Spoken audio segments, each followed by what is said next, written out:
À la une ce soir, une enquête a été ouverte au lendemain de la découverte du corps de Morgane Lebel. La thèse de la pendaison semble se confirmer, mais des zones d'ombre subsistent. La famille de l'adolescent qui était porté disparu depuis mardi dernier s'interroge. Les vacances à peine commencées que certains préparent déjà la rentrée. Les grandes surfaces et les librairies ont déjà tout organisé pour ceux qui veulent faire leurs achats avant de partir en vacances. Nous avons rencontré les parents d'élèves les plus prévoyants. Le digital painting à l'honneur dans une exposition dans la cour du Cermac. La technique de dessin avec des logiciels informatiques est enseignée tout au long de l'année par l'organisme culturel Foyalet. Enfin, nous parlerons de sécurité routière en écho à cette hécatombe sur nos routes depuis le début des grandes vacances. 3 morts rien que pour le début du mois de juillet. Nous ferons le point sur le dispositif mis en place par les forces de l'ordre avec notre invité que vous voyez, le chef d'escadron Serge Thouars, commandant l'escadron départemental de sécurité routière de Martinique. Bonsoir à tous, heureuse de vous retrouver dans cette édition que vous pouvez suivre en direct sur Facebook. Nous commençons tout de suite avec la 3e étape du Tour cycliste de Martinique qui s'est déroulé aujourd'hui entre Fort-de-France et Trinité. Un parcours de 109 km 600 sur lequel le plus rapide a été le Belge Thomas Vaubourix. Son compatriote Mathias Leglé s'empare de la seconde place. Lionel Mini de la Guadeloupe complète le podium. Yolande Sylvestre, quant à lui, conserve le maillot jaune. Tous les détails de cette course seront analysés juste après cette édition dans le magazine Tour à Tour présenté par Stéphane Lupon. Qu'est-il arrivé au jeune Morgane Lebel? Le jeune adolescent porté disparu depuis mardi dernier a été retrouvé hier soir à peine quelques mètres de chez lui. Selon les premiers éléments de l'enquête, la thèse du suicide serait privilégiée. Une piste qui ne convainc pas sa famille. Alizé Lutran et Johan Boulard ont rencontré les parents du jeune homme au Morne des Esses. Regardez. C'est ici, en contrebas de la maison familiale, que le corps a été retrouvé. Cet agent des pompes funèbres est l'une des premières personnes dépêchées sur place. Ça s'est passé ici, donc on a pu le récupérer ici. Quand on est arrivé, c'était pas agréable. C'était déjà entré en phase de décomposition et il fallait l'enlever de là. Décrit par son entourage comme un adolescent jovial, Morgane Lebel devait prochainement entrer en première électrotechnique au lycée de Trinité. Sa mère, encore sous le choc, accepte de témoigner à visage caché. C'est la colère totale. Oui, la colère totale. Il avait un dossier à déposer la semaine prochaine. Si c'était un suicide, il ne l'aurait pas fait. C'est un enfant qui est aimé de tout le monde, très aimé de tout le monde, des petits jusqu'aux grands. Non, je suis désolée. Il n'a jamais eu de problème. C'est un enfant peut-être foufou, qui veut dire il aime jouer énormément, mais ce n'est pas un enfant suicidaire. Pour sa mère, difficile de croire qu'il serait passé à l'acte à quelques mètres de leur domicile, là où avaient débuté les nombreuses battues. Le jour de sa fugue présumée, suite à une querelle familiale, rien ne laissait présager cette fin tragique. Il m'a dit « Maman, je descends en bas. On voit mon fils aller chez le coiffeur. On voit mon fils près du terrain avec des amis, il fait du vélo. C'est pas un fugueur. Un fugueur part tout de suite. Un fugueur ne va pas chez le coiffeur. » Grâce à l'appel à témoins, plusieurs personnes assurent avoir vu Morgane à Schœlcher, puis à Fort-de-France. Mercredi dernier, sa maman reçoit un message qui lui glace le sang. Une dame dit avoir croisé son fils au niveau du rond-point du Vietnam héroïque, accompagné d'un homme. Le message qui dit que « Madame, j'ai vu votre fils. Est-ce que c'est bien Morgane? Est-ce que c'est un polo orange, un short noir ?» Et je lui ai bien dit oui. Même dit « Votre enfant était stressé, n'était pas bien. » Je l'ai vu, il m'a demandé l'heure. Et de là, je lui ai demandé d'appeler directement la police. Morgane laisse derrière lui une mère et une sœur meurtries qui demandent aujourd'hui que la lumière soit faite sur les circonstances exactes de sa mort. Moi, je demande à ce que les policiers fassent leur travail de façon, une vraie recherche totale sur tout le monde. Jusqu'à maintenant, je n'arrive pas à réaliser. Je vois mon frère passer comme d'habitude. La dernière image, c'est qu'il était fier de mon fils. Il était fier de mon fils. Il était très attaché à mon bébé. Donc. Les résultats de l'examen du corps viennent de tomber et confirment la thèse de la pendaison. Le corps de Morgane doit maintenant être autopsié. Une enquête a été ouverte. Les vacances commencent à peine et certains commencent déjà à préparer la prochaine rentrée. Alors pour répondre à la demande de cette clientèle très organisés. Les fournitures scolaires cohabitent auprès des maillots de bain dans les grandes surfaces. Quant aux papeteries, elles proposent aux parents d'élèves de récupérer les listes scolaires pour leur éviter une éventuelle file d'attente. Louis Sabas. Liste en main, Ryan participe à une foire aux livres. J'espère trouver des livres de seconde, pas trop chers, et en deuxième main, qui sont assez bons. Ici, une centaine d'élèves vendent leurs manuels, alors le futur lycéen de seconde choisit avec soin ses ouvrages. On regarde un peu l'état du livre, on regarde comme s'il est couvert. Par exemple, s'il n'est pas couvert, on ne va pas prendre forcément le livre. Et on les a eu entre 10 et 15 euros. Une bonne affaire pour Ryan, mais les vendeurs aussi semblent y trouver leur compte. J'ai vendu tous mes livres en à peine 15 minutes et j'ai fait à peu près 90 euros. Avec cet argent, je vais acheter d'autres livres pour l'année prochaine. Des livres de seconde main. C'est plus pratique parce que ça coûte moins cher que les livres neufs. Parce qu'un livre neuf, ça peut coûter de 30 à 40 euros. L'achat de livres, une bonne partie du budget matériel scolaire. Et en ce qui concerne les petites fournitures, les parents ne perdent plus de temps et commencent leurs emplettes. Je m'y prends tôt parce que j'ai pas le temps, je travaille et puis bon, petite section, donc ça va vite. Je prends déjà le petit matériel parce que je sais que ça part très rapidement. Donc après, dans un deuxième temps, je reviens, je prends encore quelques livres et puis après, je vais en librairie tout simplement. Dans ces papeteries ou librairies, certaines listes sont déposées bien avant le début des vacances. Les gens sont venus assez tôt au mois de juin. Ils ont déposé à peu près une vingtaine à 30 listes.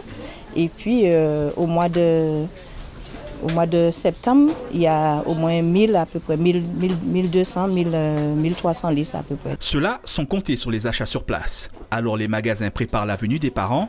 Ici, on a doublé le personnel et importé en masse le matériel scolaire. On est sur à peu près quasiment 2 à 3 containers spécifiques pour cette période. On a également des saisonniers, du personnel complémentaire que nous embauchons, quasiment le double du personnel habituel pour pouvoir faire face effectivement à la demande qui est très importante. Ces professionnels attendent maintenant le rush des parents, des périodes de forte activité allant de la fin du mois de juillet jusqu'à la rentrée des classes.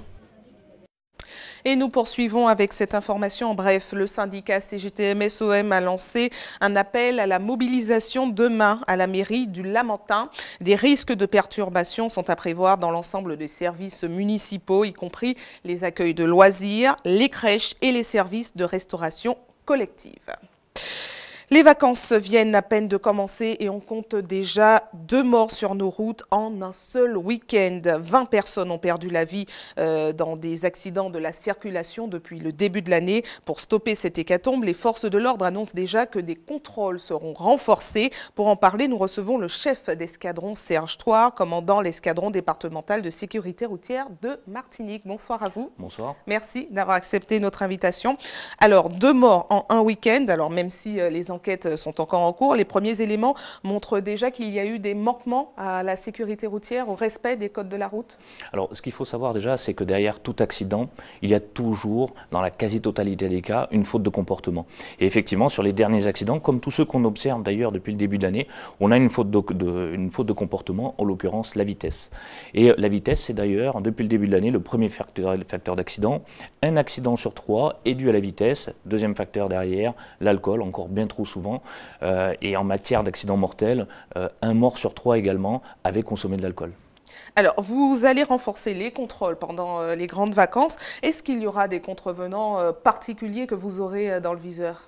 Alors, nous avons déjà un engagement maximal de tous nos personnels sur le terrain depuis le début de l'année. Effectivement, pendant la période estivale, où on sait très bien que c'est la période où il y a des laissés-aller, du laisser-aller, notamment au niveau de la consommation d'alcool et de stupéfiants. Donc, nous allons accentuer les contrôles sur les conduites addictives, alcool et stupéfiants, et notamment en début et en fin de soirée, comme on l'a vu sur le week-end écoulé, c'est souvent en fin de soirée où nous avons les accidents les plus graves. Et vous annoncez régulièrement les lieux de contrôle sur votre page Facebook, la page Facebook de la gendarmerie. Ça peut paraître bizarre, il n'y a plus l'effet de surprise. Quel est le but? Alors, nous annonçons une partie des contrôles. Le but, c'est également de faire de la prévention. C'est-à-dire, il ne peut pas y avoir de prévention sans répression, et à l'inverse, il ne peut pas y avoir de répression sans prévention. En annonçant les contrôles, nous disons clairement aux contrevenants, qu'il n'y a aucun relâchement et que nous maintenons la pression pour faire en sorte que justement ces vacances ne se terminent pas en drame comme on a vu encore lors du week-end écoulé. Alors, parlons des vitres teintées maintenant. Une tolérance avait été consentie les 6 premiers mois de l'année. Aujourd'hui, c'est terminé. Donc, vous avez quand même pu permettre aux automobilistes de se mettre en règle. les vitres teintées, alors il y a eu quelques protestations contre ces vitres teintées, une demande d'adaptation de cette réforme pour les Antilles. On expliquait que les vitres teintées protégeaient du soleil. Alors, comment ça va se passer? Est-ce que c'est tolérance zéro pour les vitres teintées? Alors, ce qu'il faut rappeler de toute façon, c'est que la mesure concernant les vitres teintées va clairement sauver des vies. Sauver des vies et limiter le nombre d'accidents. Parce qu'il est très important dans le flot de la circulation de pouvoir croiser le regard du véhicule qui arrive à un croisement. Ce croisement de regard est très important, notamment également pour les motocyclistes. En plus, avec les vitres teintées, en période de nuit ou alors en période de basse luminosité, on n'a clairement aucune visibilité latérale et les piétons et les cyclistes sont les premières victimes. Et je rappelle que depuis le début de l'année, nous déplorons 5 victimes, 5 tués parmi les piétons. Donc c'est une mesure qui concrètement va sauver des vies. Vous l'avez souligné, depuis le début de l'année, avec l'accord de monsieur le procureur de la République de Fort-de-France, il y avait des mesures d'alternative à la sanction, c'est-à-dire qu'il y avait une régularisation quand la personne se mettait en règle, donc elle échappait à la sanction pénale. Ce n'est plus le cas, effectivement, depuis la fin du mois de juin. Alors, pour finir, vous êtes sur le tour cycliste et vous assurez la sécurité des coureurs. Est-ce que vous constatez que les automobilistes respectent les consignes de sécurité? Et s'ils ne le font pas, que risquent-ils? Parce qu'on est encore en plein dedans. Oui, alors effectivement, c'est toute une organisation. C'est 14 motocyclistes qui sont engagés donc pour faire une bulle autour des coureurs, mais aux côtés de signaleurs à pied et également de signaleurs en moto. Tout ça pour assurer la sécurité des coureurs. Et force est de constater que sur l'édition 2017, pour l'instant, ça se passe très bien. Et nous avons quand même des automobilistes qui, globalement, respectent. Maintenant, certains motocyclistes qui font partie de l'épreuve sont plus spécialement chargés de faire un peu la police à l'intérieur et de permettre à ce qu'on n'ait pas de véhicules, notamment des usagers de deux roues motorisés, qui viennent donc à l'intérieur du dispositif et qui pourraient créer un danger, à la fois pour les coureurs, mais également pour les spectateurs, parce qu'il y a vraiment un danger pour les spectateurs et notamment pour les enfants. Très bien, merci à vous d'avoir répondu à nos questions. Merci. Donc on rappelle l'objet de votre venue. Pendant les vacances, vous serez présent sur les routes et le code de la route se respecte également pendant les vacances. Effectivement, seul le respect du code de la route permet donc d'arriver chez soi en sécurité. Très bien, merci à vous. Merci. Restez avec nous à suivre. Dans un instant, nous parlerons d'un désaccord politique qui oppose les deux députés guyanais Gabriel Serville et Lénaïque Adam. L'un a voté pour la confiance au gouvernement, tandis que l'autre s'est abstenu. Nous irons également en Guadeloupe où la campagne sucrière s'est achevée aujourd'hui. Le bilan s'annonce pas très positif puisqu'il y a souvent plu sur l'archipel et de nombreuses tiges sont inexploitables. Et puis nous reviendrons sur le travail de monsieur Godaron, passionné de jouets anciens. Hubert Bornil avait rencontré le marin-pêcheur à la retraite en décembre dernier et nous vous proposerons de revoir son travail. Nous commençons tout de suite avec ce désaccord politique qui oppose les deux députés guyanais, Gabriel Serville et Lénaïque Adam. Leur élection est contestée actuellement par leurs opposants. Alors voyez les précisions de Stéphane Alessandro. Les deux députés de Guyane partagent une même épreuve. La contestation de leur élection par des opposants qui ont déposé un recours au Conseil constitutionnel. Un recours déposé par Davy Riemann, candidat battu aux législatives, contre Lénaïque Adam, élu député d'En Marche, et un recours déposé contre Gabriel Serville, député de la gauche démocrate et républicaine. Une contestation qui ne préoccupe nullement les deux élus. Je ne suis pas du tout inquiet parce que j'ai vu les griefs qui ont été retenus contre moi. Ce sont des griefs que mon conseil juridique pourra balayer d'un revers de main. Je n'ai pas encore l'identité de la personne qui a déposé le recours, mais pour moi ce n'est pas le plus important. Le plus important c'est qu'il y a une population qui m'a fait confiance et je crois que je me suis rapidement mis au travail pour défendre les intérêts de la circonscription et les intérêts de tous les Guyanais d'une manière générale. Je suis très serein, très tranquille. Je suis au travail pour les Guyanais. Monsieur Riemann a jugé utile de déposer un recours. J'espère pour lui que son recours est motivé, mais ça ne me préoccupe pas du tout, pas un seul instant. Et donc, je laisse la justice faire son travail. Pour le reste, les deux députés de Guyane divergent. Lénaïque Adam a voté la confiance au gouvernement. Gabriel Serville, après avoir annoncé qu'il voterait la confiance, s'est abstenu. Concernant les Outre-mer et concernant la situation précise de la Guyane, je ne me suis pas retrouvé. Donc ça m'a laissé un bilan, une impression extrêmement mitigée. Et c'est la raison pour laquelle j'ai préféré m'abstenir à cette occasion. Je vote la confiance au gouvernement parce que le président de la République doit pouvoir commencer à travailler et nous avons commencé à travailler activement. Nous essayons de mettre en place ce pourquoi nous avons été élus. Et donc je suis là dans la majorité pour porter la voix de la Guyane mais aussi porter la voix de toute la nation. Quant aux futures assises de l'outre-mer, les députés n'en attendent pas moins que le respect de la totalité des accords de Guyane. Moi, je pars du principe qu'on a déjà eu ces assises, on a déjà tenu ces réflexions en Outre-mer, notamment en Guyane. Ça nous a permis d'aboutir à un pacte d'avenir. Ça nous a permis d'aboutir à la signature d'un protocole le 21 avril 2017, à la suite des 2 mois de manifestations populaires. Et donc, je considère qu'aujourd'hui, il nous faut passer à l'action. Donc, les assises, moi, j'ai envie de dire que ça ne m'intéresse pas plus que ça, parce que nous avons déjà les éléments de réflexion et il faudra simplement que le gouvernement les prenne en considération. Ce que j'attends de ces assises, c'est que déjà pour les Guyanais, les accords de Guyane doivent rester intacts. C'est-à-dire qu'il faut que l'on puisse faire ces assises, mais pas question de revenir sur ce qui a été arrêté dans les accords. Donc dans ces assises-là, j'ose croire qu'on ne parlera pas de ce qui a été acté dans les accords de Guyane. Il faut aller au-delà. Les accords de Guyane seront au cœur de la réunion qui aura lieu mardi au ministère des Outre-mer. Une réunion à laquelle participeront les élus de Guyane, les membres du collectif pour la Guyane décollée et la ministre. Direction la Guadeloupe où la campagne sucrière s'est achevée aujourd'hui. Le bilan ne s'annonce pas très positif puisqu'il a souvent plu sur l'archipel et de nombreuses tiges sont inexploitables.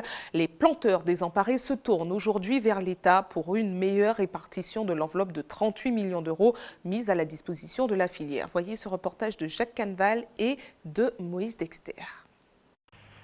Ça devait être la campagne de la renaissance pour l'industrie sucrière. Mais les pluies diluviennes qui se sont abattues sur l'archipel en ont décidé autrement. Les cannes sont sales, pauvres en sucre, le terrain délavé se joue même des moissonneuses. L'année ça récolte c'est qu'elle était dans l'eau la pluie. Alors l'eau plantait vraie misère dans ça parce que récolte là normalement il pas parti à l'heure qu'il faut. Et même si nous essayons de couper canne, richesse là-bas. Ça peut toucher à 12-13 de richesse. Si on a une richesse là à 7-8. Il est acquis que des quantités importantes de cannes resteront sur pied, ce qui rend les professionnels très inquiets. Certes, l'État a prévu une enveloppe de 38 millions d'aides pour l'ensemble de la filière. Accablés par les difficultés, les planteurs demandent d'ores et déjà qu'une part conséquente de cette somme leur soit réservée. On n'a pas été gâtés depuis 2015, entre la sécheresse, entre Mathieu, entre les fortes pluies diluviennes qu'on a eues au mois de novembre et aussi il a plu tout le mois de mars, tout le mois d'avril, le mois de mai, le mois de juin. Encore ce week-end, il a plu avec les zones tropicales qu'on a eues.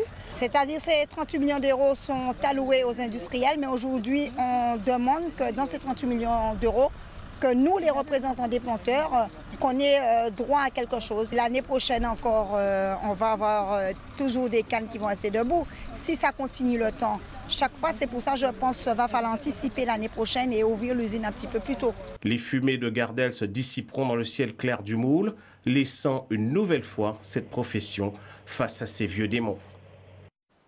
De retour en Martinique avec le festival de Fort-de-France qui se poursuit. Coup de projecteur ce soir sur le digital painting ou peinture numérique en français. Il s'agit de techniques de dessin traditionnelles mais avec des logiciels informatiques. Une exposition du travail des stagiaires de l'atelier du CERMAC est visible dans la cour du CERMAC justement. Louis Sabas vous la présente. Regardez.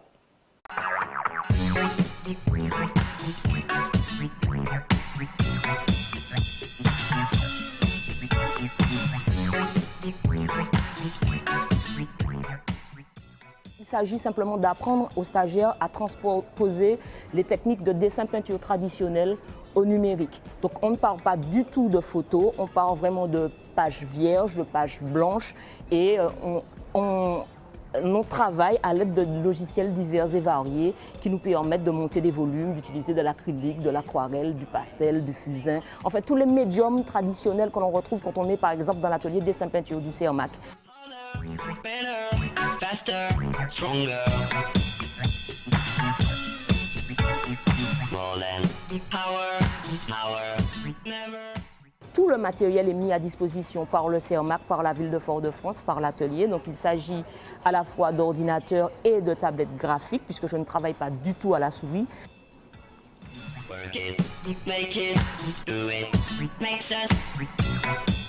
Nous espérons que le digital painting va pouvoir s'inviter dans les écoles, dans les établissements scolaires. Donc nous avons les œuvres, elles sont à disposition à l'atelier. Nous espérons ainsi peut-être proposer des ateliers en direction des professeurs d'art plastique, des professeurs d'art appliqué ou même des initiations dans les écoles.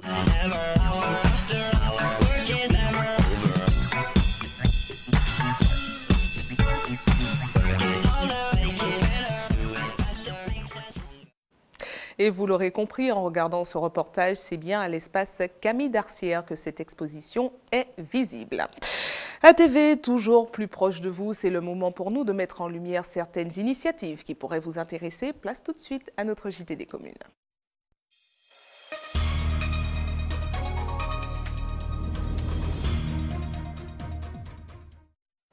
Un JT des communes qui commence avec cette information pratique pour ceux qui souhaitent faire un don de sang demain. Une collecte sera organisée en collaboration avec les étudiants de l'IFNA sur la place du 22 mai au Robert. Comme chaque jour ouvré, une équipe sera également à votre disposition de 9h à 16h à la maison du don au CHU Pierre-Zop d'Akitman au quartier Laménard à Fort-de-France.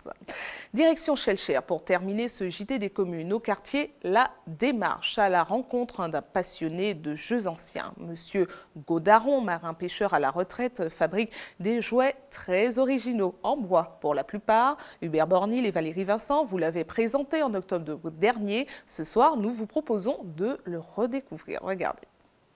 Je suis dans l'univers magique, le royaume de l'enfant, conçu par monsieur Tony à Démarche. Ici, tout le monde le connaît ici. Cet homme fait tout ou presque pour divertir ses petits-enfants.